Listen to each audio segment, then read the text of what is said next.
All right, here we are. So a lot of people have been asking about the folder structure of the NokBox. And remember, I'm not sponsored by this group or anything. I did a video when I first got one of these, and I'll put that link in the description, in the comments, and somewhere on the screen here, of setting this up and opening it up and what my expectations were and all that good stuff.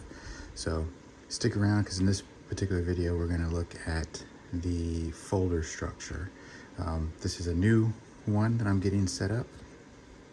I think you saw in the previous video the setup for the previous one that I got, but if you take a quick look, there's all different kinds of folders and labels. I'm not going to go through and show you everything that's in here, but there's probably hundreds of different options that you can pick and choose from in how you set this thing up and what your needs are.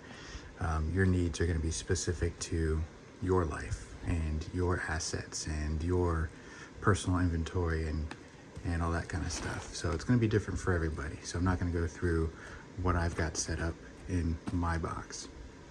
But we're going to take a step over here, and when you get your box, the base pack or box or case or whatever, I believe this folder is standard from my research.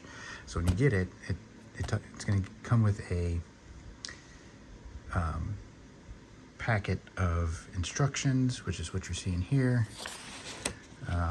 Gives you directions for the owner of the box, the things that you should be looking for, an explanation of why this is a good purchase, blah, blah, blah, how to use the key system, which is basically the bags here, what goes in them, a crucial information thing that's just basically who the owner of the box is, right? Their phone number, their phone password and PIN, because what happens if somebody dies and you don't know the access, you don't have access to their most used device? I mean, that could be very problematic. So important things like computer password, email passwords, all of the primary passwords that you might need are on this page here, which is very good. And then this is just like the key people, attorneys, etc., financial advisors, real estate, just kind of your managers of your items.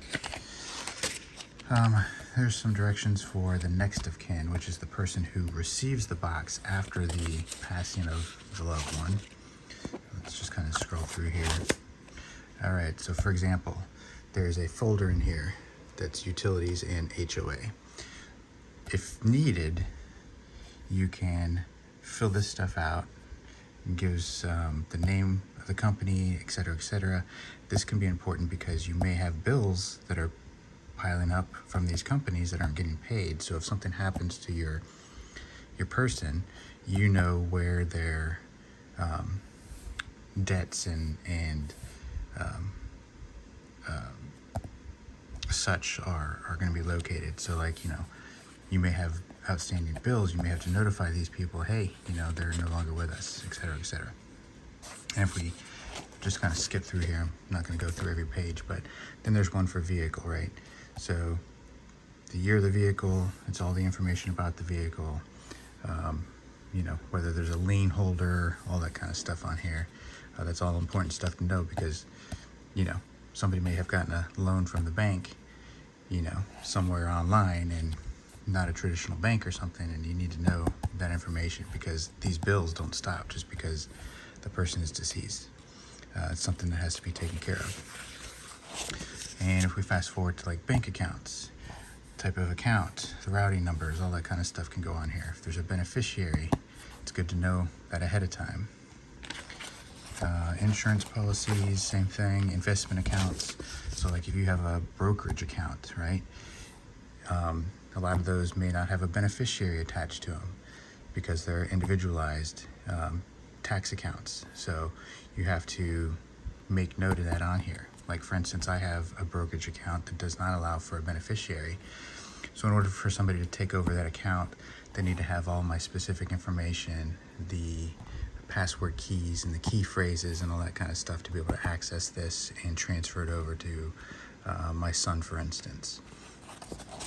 Major credit cards, you can have a list of credit cards the bank gets tied to, that kind of thing. Other income, employment, assets.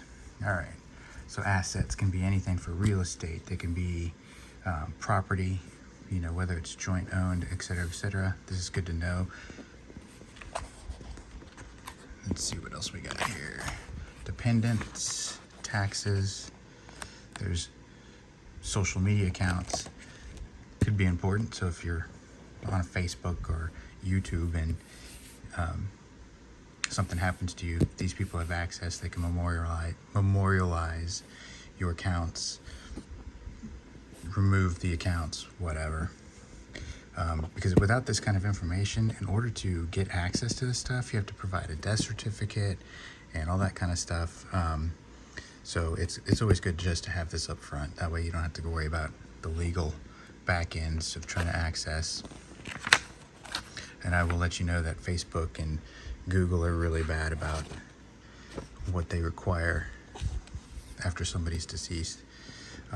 So here's a folder for legal, and again, I can show you that these folders do exist here.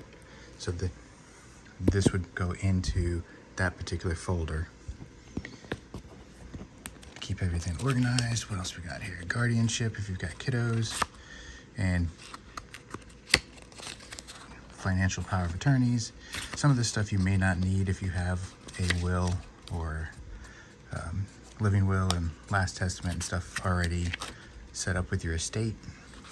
Information about end-of-life ceremonies, funerals, etc., etc. So all that's good to have. It's all kind of organized. You just kind of go through and fill it out, put it in the folder with the corresponding documents, and you are good to go. The great thing about this is obviously you can scan this into your computer. You can make copies of it. If you scan it into your computer after it's filled out, you can have a digital copy of this, which is what I do, and I will go into more details on that in a later video.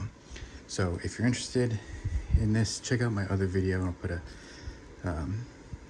link on the screen here that will take you to the setup and overall thoughts of this particular box.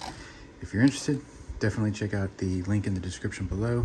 It will take you to the NokBox website where you can get more information about the different products that they have. And this here is the fireproof box. So far it's been pretty good. I like how it's got the handles, so if there is a situation or an event, you know, with everything going on in the world today, floods and wildfires, just grab it and go. Pretty simple. It's a lot easier than hauling a safe out, but I'll get into logistics of this in another video, like I said. So, all right, well, hope you learned something, and as always, on to the next.